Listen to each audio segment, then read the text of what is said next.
বিসমিল্লাহির রহমানির রহিম। 532 charging problem. এটার এখানে কোনো ভোল্টেজ নাই। চার্জার পিন লাগানোর পরে এখানে ভোল্টেজ আসতেছে না। ভোল্টেজটা এখানে যে আইসির আশেপাশে ডায়োডগুলো যেগুলোতে আছে এটাতে ভোল্টেজ আছে, এটার মাথায় আছে, কিন্তু এখানে আসতেছে না ভোল্টেজ। এটা সম্ভবত আমি যেটা আমার ধারণা মনে করছি যে আইসি প্রবলেম। আমি একটু দেখাচ্ছি।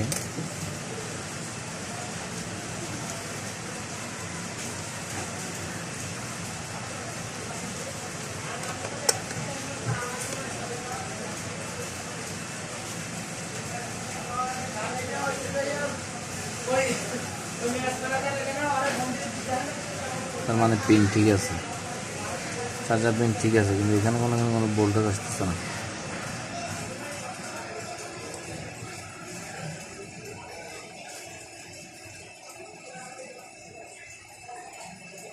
এখানেও ভোল্টেজ আসতেছে।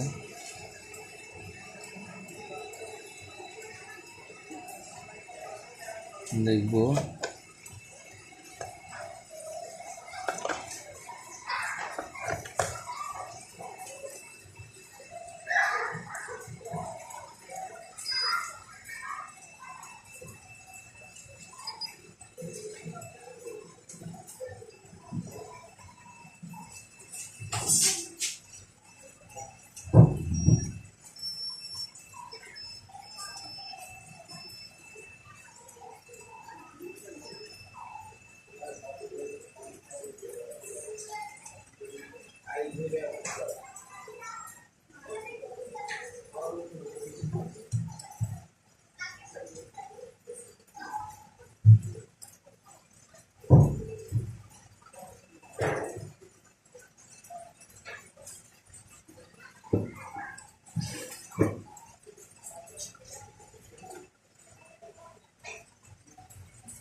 এখন এই মোবাইলটাতে আমি দেখি আমার মনে হচ্ছে যে আইসি প্রবলেম।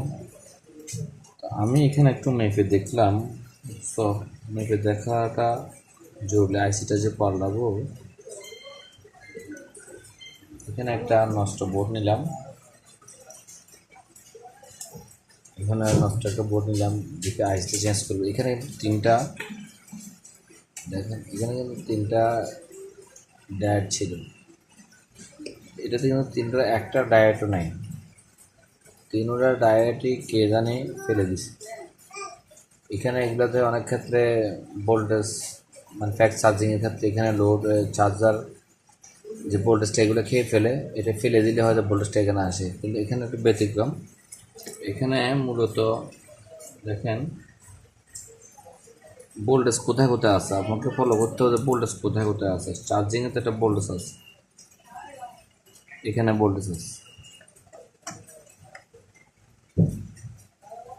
এখন আমি এখানে দেখবো যে কোথায় কোথায় ভোল্টেজ আছে। এখানে কিন্তু ভোল্টেজ নাই, চার্জিং কানেক্টরে কিন্তু কোনো ভোল্টেজ নেই, কোনো মান নেই, কোনো মানে নেই। কিন্তু এখানে কোথায় কোথায় ভোল্টেজ আছে, এখানে এটাতে ভোল্টেজ আছে, এটাতে ভোল্টেজ আছে। তারপর দেখেন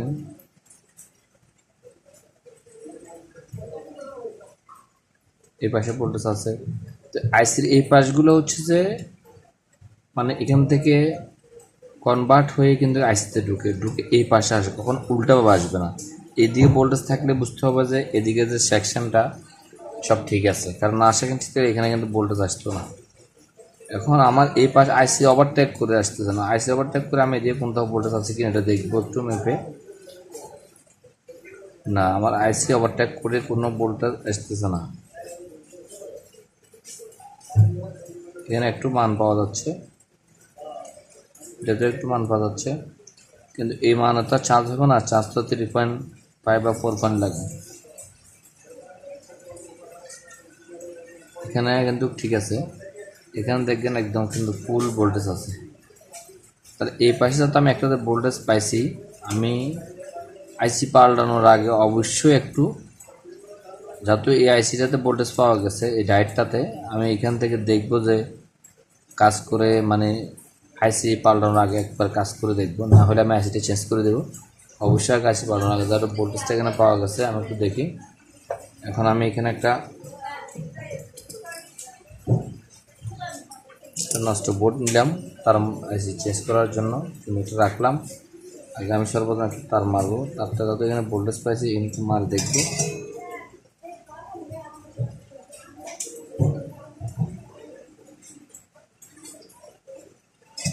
ভোল্টেজটা আইসিটা কোন সাইডে ভোল্টেজ পাইছি একটু খেয়াল।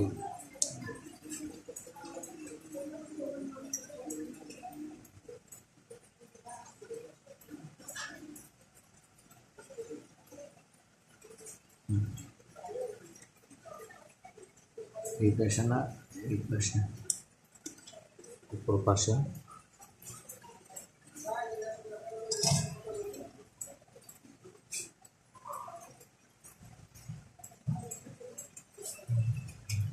তার এই পাশে মারবেন, ডায়েটের এই পাশে।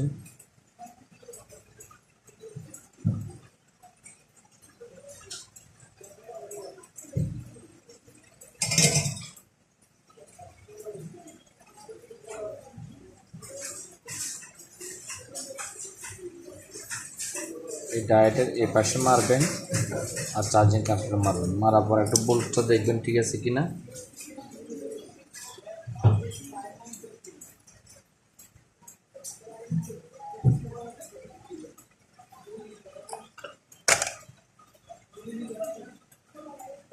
ভোল্টেজ কিন্তু আসছে এখানে। এখন আমি একটু ফিটিং করবো, একটু ফিটিং করে দেখবো যে চার্জটা আসলে কত পার্সেন্ট আছে আর জমে কিনা।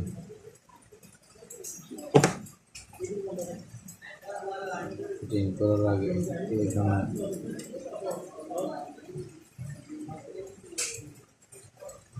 না হলে আইসিটা অবশ্যই চেঞ্জ করতে হবে, কারণ তাহলে বুঝতে হবে যে আইসি খারাপ, আইসি ওভারটেক করেই ভোল্টেজটা আসতেছে না।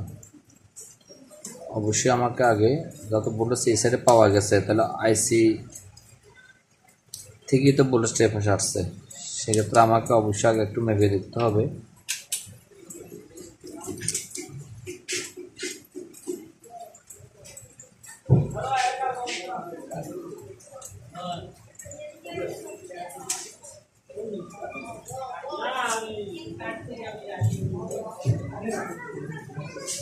এবং আপনার যদি এই ডায়েটটা থেকে যেহেতু এখানে ভোল্টেজ যেহেতু ছিল না, আইসি কানেক্টর ব্যাটারি কানেক্টরে যত ভোল্টেজ ছিল না, তাহলে যদি আপনার ডাইরেক্ট হয়, ভোল্টেজের কারণে যদি ডাইরেক্ট হয়ে যায়, তাহলে কিন্তু চার্জিং লাইনটা আসবে না। যদি লাইনটা যদি আইসি থেকে কানেক্টেড হয়ে যদি ব্যাটারি কানেক্টরটা আসে, তাহলে অবশ্যই লাইন এখানে পাবে, এখানে চার্জিং দেখাবে। দেখেন এখানে 2% চার্জ আছে। এখন চার্জ করব, এখানে তো চার্জিং লাইন কিন্তু চার্জিংয়ের লাইনটা কিন্তু আসছে, যে কালো চিহ্ন দেখা যাচ্ছে। এখন 2% দেখি বারে কেন আমি দেখি এটা খুলে আনতে পারি নাকি। আপনাদের এরকম ব্লেড আছে? আর ব্লেড আছে, এটা নিয়ে যাও, এটা নিয়ে যাও, এটা নিয়ে যাও, ব্লেড দিয়েছি, এটা নিয়ে যাও। আমার 2% চার্জ আছে, দেখি আমি চার্জটা বাড়ে কিনা। যদি চার্জ বাড়ে তাহলে কাজটা 100% হবে, আর যদি না হয় তাহলে অবশ্যই আমাকে চার্জিং আইসিটা চেঞ্জ করতে হবে। কারণ এখানে যদি কোনো প্রবলেম থাকতো তাহলে এখান থেকে ওভারটেক করে কিন্তু ভোল্টেজ এখানে যেত না। যেহেতু আমার এখানে মাইনাস ঠিক আছে, প্লাসটা যেহেতু এখানে ভোল্টেজ আসছে, এখানে আসতেছে, এখানে আসতেছে, এখানে এগুলোতে আসতেছে, তাহলে বুঝতে হবে যে আমার এক্সের সেকশন ঠিক আছে। এই সেকশন থেকে আইসি ওভারটেক করে এই সাইডে আমার ভোল্টেজ কোনটাতে মান আছে এটা আমার দেখতে হবে। যদি এই তিনটার অনেকে ফাস্ট চার্জিং কারণে শর্টিং কারণে অনেকে ফেলে দেয়, এগুলো ফেলে দিলেও কিন্তু চার্জ সম্ভাবনা আছে হওয়ার। তবে দেখতে হবে যে এই সাইডে কোন ডায়োডের লাইন আছে। একটু টিনগুলো খুলে নেবেন, এটা একটা আরেকটা বোর্ড। টিনগুলো খুলে নিয়ে দেখবেন যে কোনটাতে বোর্ড আছে। আমি যে তারটা মারলাম যদি সেভাবে যদি তার মেরে যদি দেখেন ওই ডায়োডটার করে যদি ভোল্টেজ আসে, তাহলে আপনি ওই ডায়েটের এই পাশ থেকে একটা তার মারবেন, এই পাশে তার মারবেন, মেরে আপনি লাগাই দেখবেন চার্জ জমে কিনা। যদি চার্জ জমে তাহলে অবশ্যই আপনাকে আইসি চেঞ্জ করতে হবে না, তার মানে আইসি ঠিক আছে। আইসিটা পাল্টানোটা কিন্তু কষ্টকর, একটু কষ্টকর ব্যাপার, কারণ অনেকে তো আইসি লাগানোটাও একটু ঝামেলা, লাগাইতে গেলে অ্যাকুট হয় না, বা হিট দিলে দেখা যায় সেন্সারগুলো ডেট হয়ে যায়। একটু রিস্ক নিয়ে অনেক ব্যাপার স্যাপার আছে। সংক্ষেপে সবাই চায় যে সংক্ষেপে কাজটা সারানোর জন্য। তো এই ভিডিওটা এর জন্য করা। দেখি আশা করি হয় কিনা, 2% থেকে বাড়ছে কিনা আমি একটু দেখি। দেখেন এখানে দেখাও যাচ্ছে না, একটু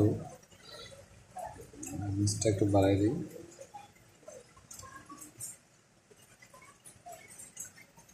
এখানে এখন 3% চার্জ হচ্ছে এবং চার্জের লোগোটাও আসছে, মানে 1% বাড়ছে। আমি আর 1% দেখি, যদি আর 1% বাড়ে তাহলে অবশ্যই 100% চার্জিং হবে। চার্জ জমা হবে না, জমতেই হবে। কাজটা বোঝার জন্য একটু সময় নিতে হবে। আমি এখন দেখবো যে আমার চার্জিংটা আর 1% বাড়ে কিনা। আর 1% যদি বাড়ে তাহলে আমার কাজটা 100% হবে। দেখি ইনশাল্লাহ 1% যদি বাড়ছে, আর 1% অবশ্যই বাড়বে। আমার কাজটা যদি আপনাদের ভালো লাগে অবশ্যই আমার চ্যানেলটা সাবস্ক্রাইব করে আমার সাথে থাকবেন। আর 1% বাড়ার জন্য আমার একটু ওয়েট করা লাগতেছে। এবং দেখুন সেটটা গরম হচ্ছে কিনা, না সেটটি কোনো গরম হচ্ছে না। যদি আপনার যদি সেটে যদি সমস্যা হয় তাহলে অবশ্যই আইসি গরম হয়ে যাবে কোনো শর্টিং কারণে। এভাবে হাত দিয়ে দেখবেন অতিরিক্ত গরম হচ্ছে কিনা। গরম হচ্ছে না, দেখি 4% হবে।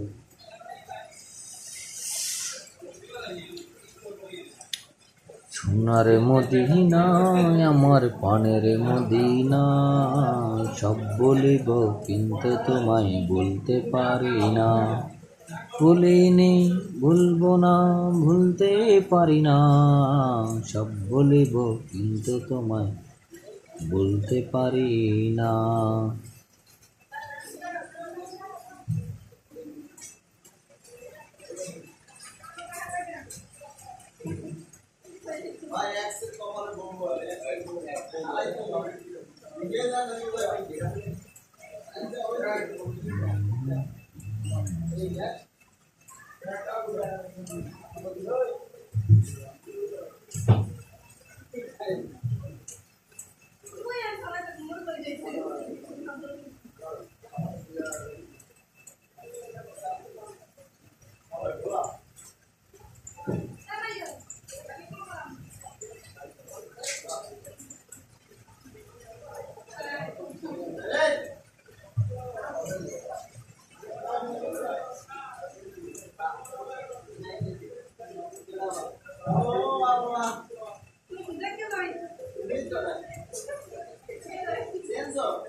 তেল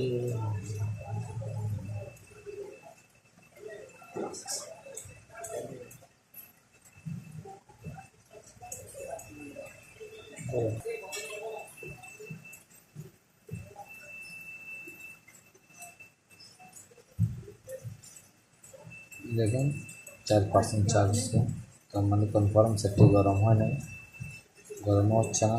ঠিক আছে, ধন্যবাদ সবাইকে।